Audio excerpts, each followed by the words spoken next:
Storyboard, I'm Shibani Gharat. 2023 was a mixed bag for the advertising industry, but it was also a year that opened up tons of new possibilities and opportunities. Following tough years owing to the global pandemic, the year 2023 opened on a positive note, but soon the sentiment was dampened as ad spend cutbacks continued due to global economic volatility. Big tech giants like Meta and Google that saw their ad businesses flounder in 2022 continued with job cuts, but then slowly started showing signs of growth this year. Meanwhile, the generative AI explosion opened up new possibilities for advertisers and saw the emergence of startups built around the technology. Amidst all these highs and lows, India emerged as a beacon of hope and one of the most resilient markets in the world. The Indian festive season combined with the ODI Men's World Cup brought in the much-needed cheer in the second half of the year as well. All through these highs and lows of the past 1 year, our discussions on Storyboard delve deep into the most pressing topics in the advertising industry. We caught up with the media and marketing experts, key decision makers, and doyens of the industry who gave us insights into businesses and what is shaping the advertising landscape. So as we wrap up 2023, this Storyboard special, we are bringing in some of the discussions worth rewatching. Let's take a look. Last time when we caught up, you said that you will not be surprised that India overtakes UK as your top market, and you're right here in the country. How far along have we come? And, if you can tell us, how soon can that happen? Well, we've come a long way. I'd say, look, our biggest market's the US, and I think it'll be some time before India overtakes the US. But we have, over 10,000 people here in India, about half working for domestic Indian clients, about half servicing our business internationally. That's what makes India so attractive. As I said, it's our fifth biggest market.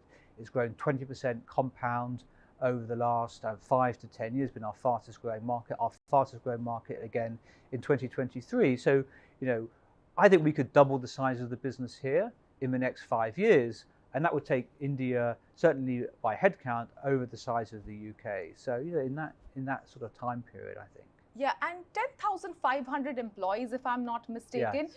A plethora of agencies, including creative, media, CX, and more. What are your big plans? Where is the headroom for growth? And are any acquisitions also in the pipeline in the country? Well, a lot of questions there. So I think start at the end. Acquisitions, absolutely. We're committed to invest in this market. In what domain?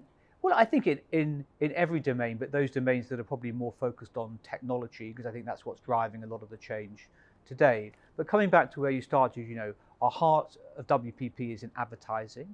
Advertising, the creative side of the business and the media side of the business, as well as public relations, design, those important disciplines. But our business has changed fundamentally over the last 5 years. We're helping clients build websites, implement CRM systems. I've just come from our new creative technology lab that we inaugurated today here in Mumbai that helps clients build AR, augmented reality, virtual reality programs, a big Coke studio promotion in a virtual world. So I think the breadth of our offer is reflected in what we do here today in India as well. Clearly, we have a lot to speak about, but first up, you have been heading the India market for the past couple of months. What has been the India market been like for you over the past couple of months? It's been like drinking from a fire hose. It's been really exciting to be back in the India market.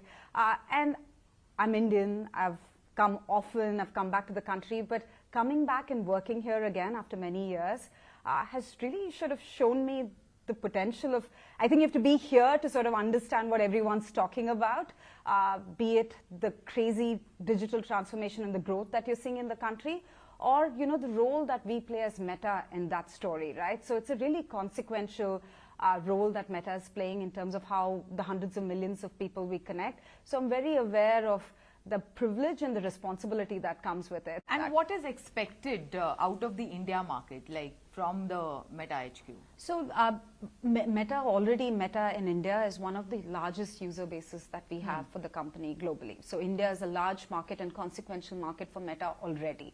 I would say that from HQ and this work that we just this past 6 months, I've had so many product teams come dedicated to India, come and spend time here with us and spend weeks with us. So I think the focus is really on making sure that the growth momentum that we've seen both on users and what we've seen on our revenue and the financial outcomes that we've had continue to be on an upward trajectory.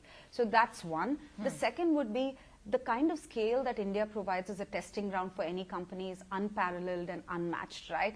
India with its, with the stack that we've built as a country, all the innovation that's happening anyway organically in India, right? So I think a big focus for the HQ and definitely the conversations we've had also is how do we make India the crucible of innovation as well for Meta globally? Okay. We are talking of recovery in the broadcasting industry right now. Some have touched pre-COVID numbers and some have even surpassed those numbers. So help us understand how you assess this growth and what has been the role of, the policy frameworks by MIB in achieving this success. Yes, it is very heartening to note that the viewers are now coming back to TV. In fact, a couple of years back, it was said that it is the death of linear TV and OTT is taking over and linear TV will not survive, but we do find that the linear TV has recovered substantially and the programming has increased, the content has increased, and we are very happy to note that the customers are also coming back, and I'm sure that channels like yours are also very happy with the growth in the numbers. The ministry, of course, we have been interacting with all the stakeholders, then especially the TRP ratings of BARC, which were always a matter of concern. And now we have allowed even the first initially because there were some concerns about the quality of data and all that. So now we have allowed that all the data be made available, raw level data be made available. BARC has taken a decision that the raw level data will be made available to all the news agencies. Then initially that we had also said that because there was a lot of race between a lot of companies and there was unnecessary this thing that the TRPs should be 1 month given over raw data over 1 month. So I think a lot of things have happened over the period. The world is fragmenting now. India may benefit from that. I'll come on to that in a second. But generally, I think we're having to, those of us who are trying to run global companies or mini global companies, as I would put it, like S4, and its operating brand Media Monks, we're having to be far more selective geographically about where we operate. So I think India is increasingly seen, along with Vietnam and Indonesia, the Philippines, Malaysia as a whole, Southeast Asia, as an alternative to investment in China. And those clients that have major positions in China are obviously worried about the security issues if China was to move on Taiwan in any way, shape or form over the coming years. And those with big positions probably are moderating their positions and shifting. We've seen it with Apple and Foxconn making changes in terms of their supply chains. Europe, just turning to Europe, remains a challenged region. The war in Ukraine, which looks as though it's going to go on for a significant period of time, means that security issues override a lot of investment decisions or delay a lot of investment decisions. So I think that's the situation geographically. From a functional point of view, digital companies such as S4 are bound to benefit in 23 and beyond from a speed up in digital transformation. Clients are going to have pressure on their top lines because GDP growth globally is going to be lower in 23 and 2024, maybe until the US presidential election, which may augur the beginnings of a different tempo in the real economy if a Republican administration is returned. Yeah. But until then, digital transformation and cost reduction are going to become very important. The Indian economy, in my view, will considerably outperform that. And I'm very bullish on the Indian economy in the longer run because I think it will benefit from the trends. It will become the most populous country on the planet. I think the Modi government is making significant changes to the industrial structure of India and the commercial structure of India, and that will play out to the benefit of the Indian economy over time. It is time for a short break. You don't go anywhere. We will be right back.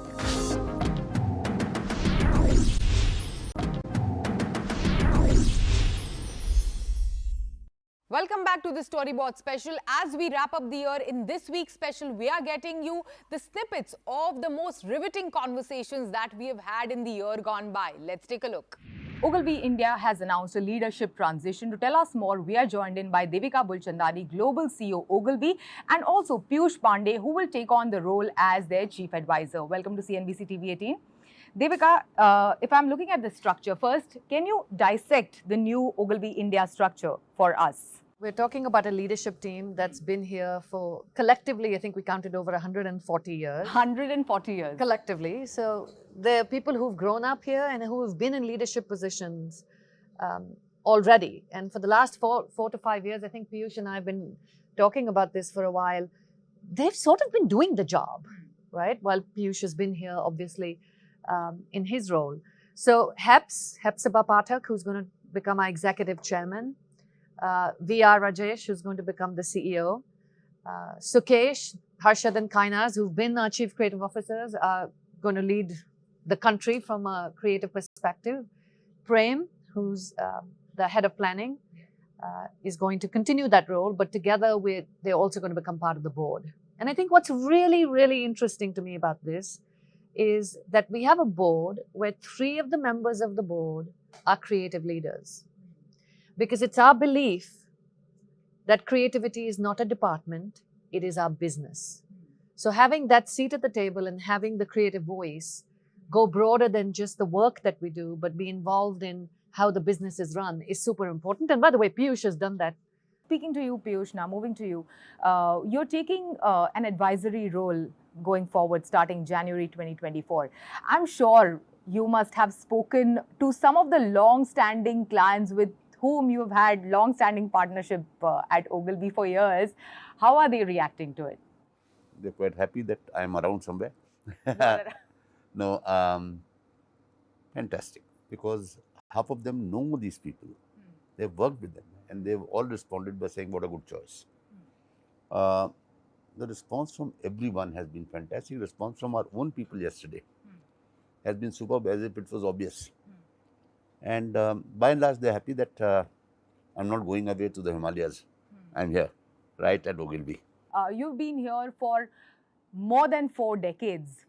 And, you know, for somebody who spent so much time in the industry, can you, like, you know, at any point in time, did you feel कि यार बस हो गया अभी नहीं कर सकते?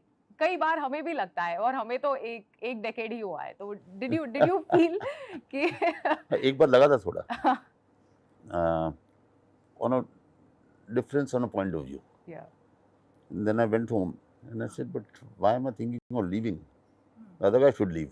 It's my place.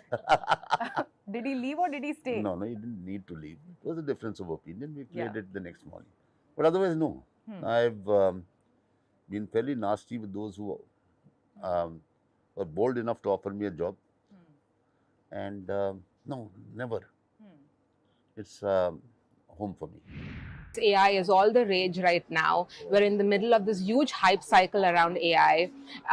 Tell me, just keeping the hype cycle away, you're hearing all these conversations here about AI. What has struck you? Where is the real conversation about AI happening in your view? And what sort of impact will AI have, generative AI specifically, what sort of impact will it have on the advertising business, on the media business, in, say, the next couple of quarters? You know, I'm not talking about 5 years, but the reality now. It's a fantastic question, but I don't think it's hype. I think it's a real revolution. You know, as a person, I'm an early adopter to every new technology. So last December, I was trying for the first time generative AI. Beginning of December, I was struck by the power of generating text and the power of generating images. Even for my greeting cards, for my New Year's cards that I was sending to my friends and partners. Wow. I used AI. I used Midjourney. I was doing the prompt myself with the team, and I was struck. So since then, we have been implementing AI everywhere in our creative agencies to make sure we can use those powerful tools to help the team to become more efficient, more effective. It's already implemented and a game changer. We just announced a couple hours ago the launch of a new production branch called Pros and Pixels that will be hugely generated, powered by AI, by generative AI. So I think AI is not something from the future. It's already here. A lot of things that we are doing today, the teams have been working through AI. and it will continue to be a revolution for the industry. But I think for the good, because when you talk about creativity, I hear some people saying maybe AI will replace creative director. Or mechanized creativity. Or mechanized creativity. This is where I think it is a fantastic opportunity for the advertising industry.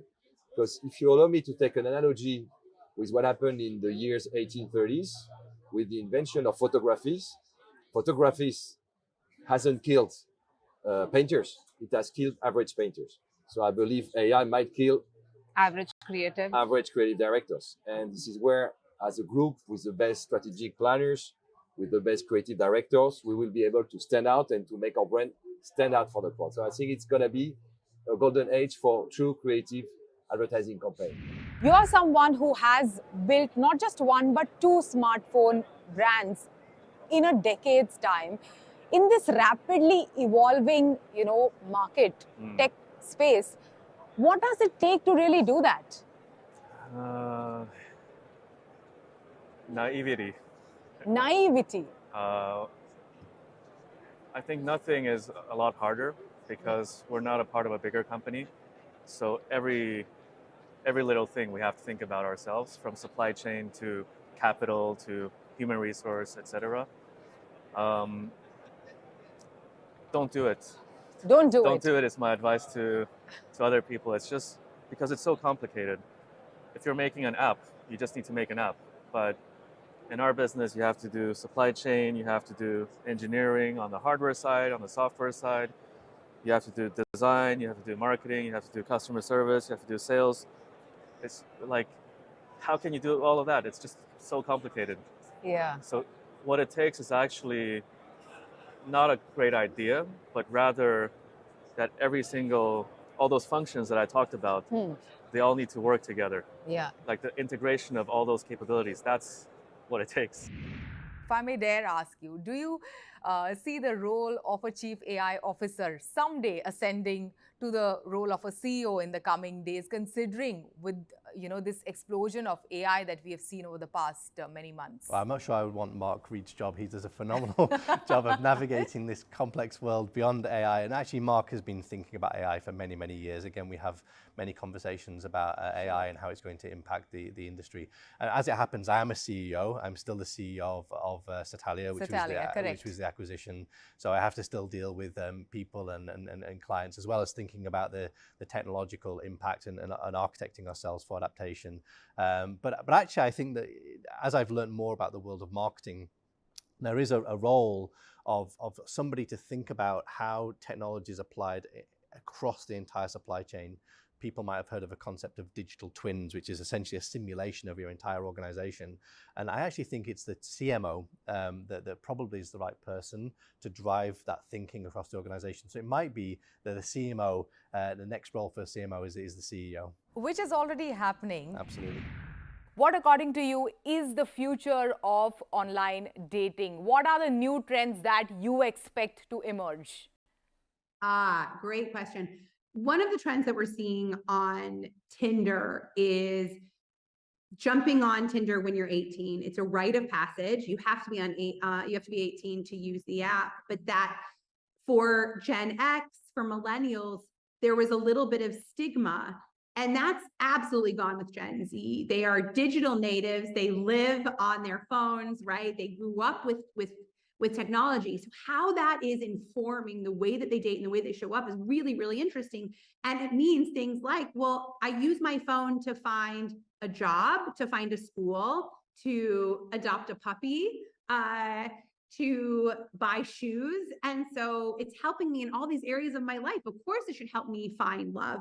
It's a really exciting time to be at Tinder because we're seeing so many interesting trends around gender fluidity and around orientation, and they are rejecting a binary construct. They are rejecting these labels of I am a straight woman and I must get married and I must have children and I must do that before I'm 26 and a half. They're rejecting all of that, and they are saying, I will manifest what matters to me. I will find someone that, yes, I want my family to love them and to get along with them, and I want them to care about their family and be close to them too, but I need to find someone that I have that real authentic connection with, and that's a pretty exciting moment. And the last thing I'll say is that women are increasingly calling the shots, and to see the growing voice that women have in India, to see them showing up on the apps as they want to see them voicing more and more, I want someone that's going to help me raise kids. I want someone that's going to help me with the house, that it's not labels or expected roles of that we've seen historically. So it's a really, really interesting time, and it's a very good time. It's a very good time to be at Tinder. 4 decades in advertising. When you joined the industry on your first day, did you even imagine spending these many years in advertising? No chance, absolutely. I was in sales in UB and my United Breweries. My boss, who used to be there, moved to Ulka in advertising, and he moved in. And he said to me, you come, and he gave me a big spiel. So I took a 20% salary cut to come into advertising, and it's such a dramatic difference. I said, listen, I'm going to last here more than a year or two. You know, that's what it was all about. So I thought I'll probably quit in a year's time. But look at that, you know, where the journey is taken. It has been a long association. I think it was in early 2000s when you made that, switch Absolutely, 2004. to media. Yeah. And what was that switch like? And did you always know back then that, you had the acumen for media planning? I don't know the acumen. I loved media. So when Bal Mudkar asked me to sell sponsored programs, while I cursed him that time, but later on I enjoyed that. Yeah. And I always, when we were doing a lot of work, I used to enjoy the media part of it. And Anil saw that and he forced that change, I in a way resisted. But the one big thing which occurred to me, which I must take credit, 2004 when it happened. So I also did a small regional role for a short period of time for FCB. But the Tata AOR broke up and then we became very big.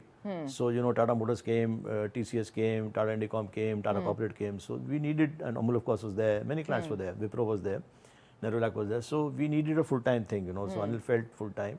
So I said, I'll move in there. I offered because he also felt that, I was there. A lot of my friends, and I can say it on camera, that's saying you're being sidelined. Yeah. Oh, you've been sidelined. So a lot of my friends said, don't take this job. Because media at that time was very small. Some of my closest friends said, Ambi will get the main job, you're getting this, you're going to run Ulka. So I said, no, I have faith in myself. I knew what I was doing. And so I'm telling you a true story. I've never said this. So I knew I enjoyed it. I said, we'll make it big. Because media was very small that time. Media was extremely small. And the other learning, which I may take a minute to explain to you. So I went to 2-3 key people. Ashutosh was there and other couple I will not name. Some other stalwarts who were running media that time. And I quickly realized that, and that is, if I may say, my contribution. I said, listen, you cannot just be a department, you cannot be a service, you have to be profitable. Finally, a global company, you have to have scale, and scale only comes with money, You make money, you invest back in tools and techniques, you get more business, then you make, so it's a virtuous cycle. So I think if my contribution, or at least if I may say at all, was to understand that very quickly in 2004, that this is the future. There's no way you can just be quality without being a profitable P&L. You cannot survive in a global company. So that helped. Today I'm happy to say that we are, all the creative agencies in the group, we are probably 2 to 3 times the size in terms of revenue and maybe 5 times the size in profit. AB InBev was recognized the Cannes Lion Marketer of the Year 2 times in a row. It's a big honor for AB InBev. Also, Walk had you as #1 in both creative and creative effectiveness. FE Index recognized you as the most effective marketer in the world. How much, has Bud attributed to these accolades and success when it comes to marketing strategies globally? Yeah, well, we're very proud and humble of that achievement. It's the first time ever a company's been recognized for 2 years in a row to win Marketer of the Year at the Cannes International Festival of Creativity. I think we set out on a journey, to be honest, back in 2018, where we were really focused on driving organic top-line growth globally. And then we're going to do that by winning through our portfolio of brands and really building powerful brands. And we said to ourselves, we have to become much better at creativity and creative effectiveness. So we set a mission literally in our marketing leadership conference that year annually to say, listen, we want to go out and be the world's best at creative effectiveness. And it's amazing to see that we've accomplished that. And we're really using creativity to solve real consumer problems and business problems for the company to ultimately drive top line growth. That's what we're here for.